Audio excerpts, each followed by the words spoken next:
gabi sa San Jose ang naging mas mainit pa nang dumating ang kapamilya heartthrob na si Enrique Hill. Sa kanyang electrifying performance, hindi lang entablado ang kanyang sinindan kundi pati ang puso ng libo-libong fans na dumagsa para siya'y masilayan. Ayon sa mga organizer, umabot sa libo-libong katao ang dumalo sa event. Ipinamalas ni Enrique ang kanyang signature dance moves at karisma sa entablado na lalo pang nagpasigla sa mga manonood. Sa bawat indak at kanta, ramdam ang koneksyon niya sa kanyang mga audience.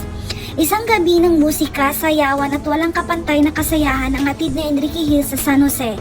Isang patunay na ang kanyang bituin ay patuloy na nagniningning sa puso ng kanyang mga tagahanga.